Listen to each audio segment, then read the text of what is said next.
સરસ વાર્તા બનાવે છે તું.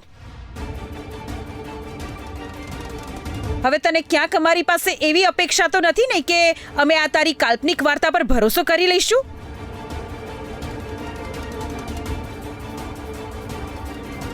શેઠાણી, હું જૂઠું નથી બોલી રહી શેઠાણી. પણ સાચું તો એ છે કે જેવી મને ખબર પડી હું સૌમ્યાજી પાસે ગઈ એમને સમજાવવા માટે. પણ એ તો ટસથી મસ જ ના થયા. એ આજે રાત્રે એક અનોખો ફૂલનો રસ પીવડાવીને રુદ્રજીને મારી નાખવા માંગતા હતા.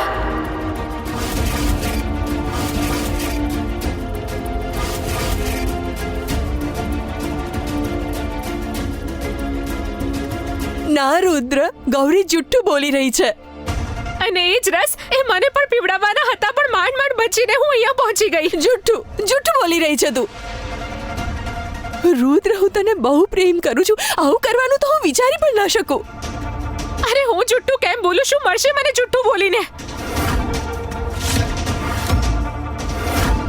રુદ્રજી, જો મારા મનમાં પૈસાની લાલચ હોત, જો મારે આ હવેલીના પૈસા જોઈતા હોત તો હું તો જતી રહેત ને. માતાજીએ તો પહેલેથી જ બધું મારા નામે કરી દીધું હતું, તો મારે આ લગ્ન કરવાની જરૂર જ નહોતી. હું ચૂપચાપ અહીંયાથી જઈ શકત, પણ ના, મેં અહીંયા રોકાવાનો નિર્ણય લીધો.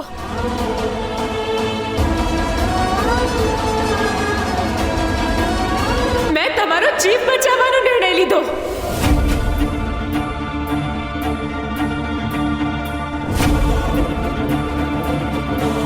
અને તો પણ જો તમને લોકોને મારી વાત પર વિશ્વાસ ન હોય તો જતા રહો ઘરની બહાર અને જાતે જ જોઈ લો.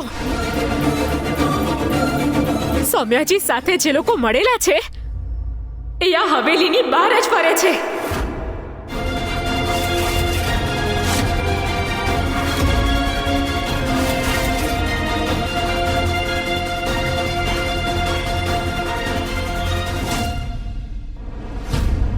અરે મેં જાતે એમને વાત કરતા સાંભળ્યા છે.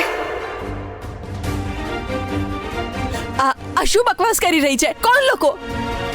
હું આ શહેરમાં નવી આવી છું, હું કોઈને ઓળખતી પણ નથી. રુદ્ર,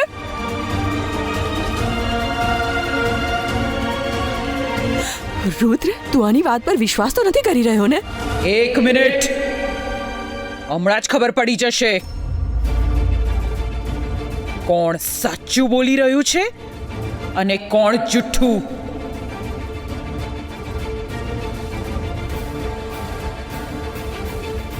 દુર્ગેશ, તારા માણસોને લઈને બહાર જા અને જો હવેલીની પરિસરમાં કોઈ અજાણ્યો માણસ તો નથી દેખાતો ને?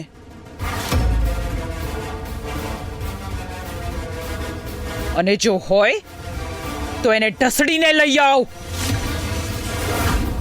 જી માતાજી.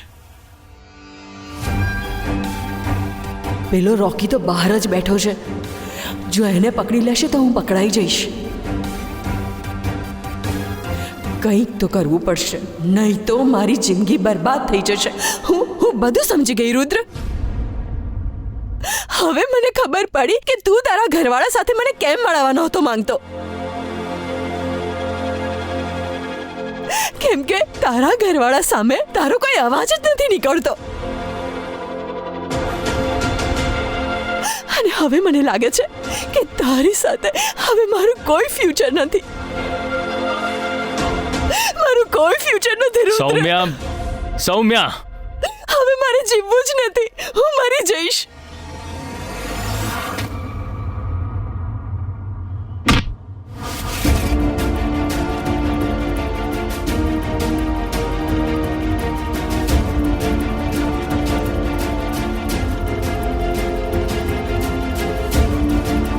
આ હવેલીની આસપાસ આવી તો ગયો તું, પણ તું તારે જાતે ચાલીને પાછો નહીં જાય.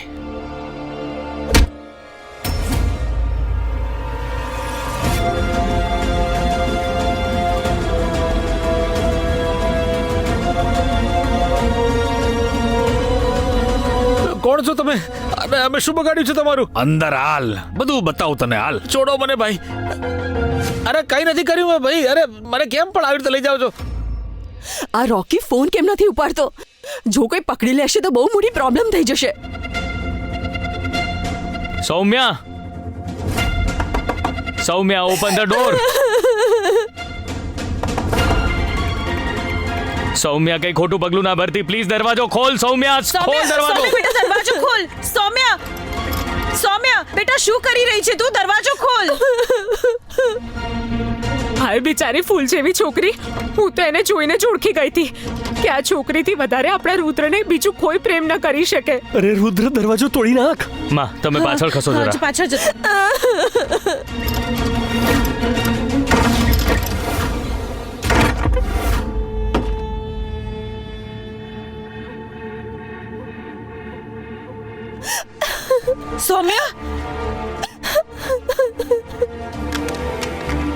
સૌમ્યા બેટા, અરે શું થયું તને? હા શું તું ઠીક છે ને? અરે આવી રીતે રડાય નહીં. કેમ રડે છે? આવી જા. આવી જા બેટા. હા અરે જ્યારે હું તારી જોડે છું બેટા, તો તારે કોઈનાથી ડરવાની જરૂર નથી. એ ગૌરીને હું જોઈ લઈશ, ઠીક છે? ના આંટી, મારે નથી જીવવું. અરે પણ સૌમ્યા શું બોલી રહી છે તું? તમે જોયું નહીં, એ છોકરી મારા પર કેટલા ખોટા આરોપો લગાવી રહી હતી. મારે નથી જીવવું. આના કરતાં તું મરી જાવ. સૌમ્યા, આવું ના બોલાય બેટા. પેલી 2 પૈસાની છોકરી માટે તું તારો જીવ આપી રહી છે. કોઈ ભલે ગમે તે કે, મારી પસંદ તું છે.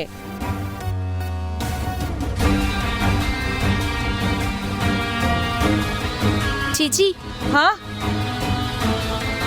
એ તો માતાજીએ બધાને નીચે બોલાવ્યા છે. દુર્ગેશજી પેલા માણસોને પકડીને લઈ આવ્યા છે.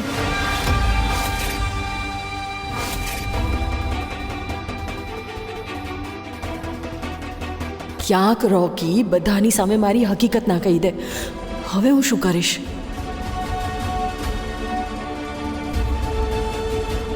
ચલો બેટા, હમણાં જ એ ગૌરીની કાળી કરતૂત બધાની સામે આવી જશે.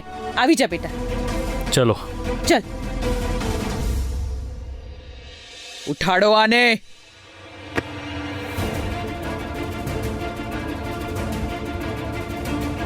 ગૌરી, શું એ આ જ અજાણ્યા લોકો છે જેને તે જોયા હતા?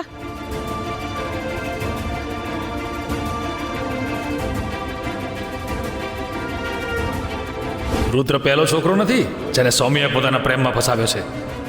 રુદ્ર વધારે પૈસાવાળો છે, એટલે જ એની સાથે લગ્ન કરી રહી છે. હા માતાજી, આ એ જ લોકો છે જે સૌમ્યાજી સાથે મળીને રુદ્રજીને જાનથી મારી નાખવા માંગે છે.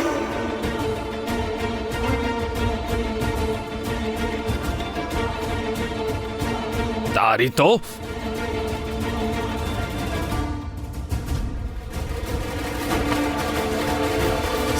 સાચું કહી દે કે તું કોના કહેવાથી આવ્યો છે.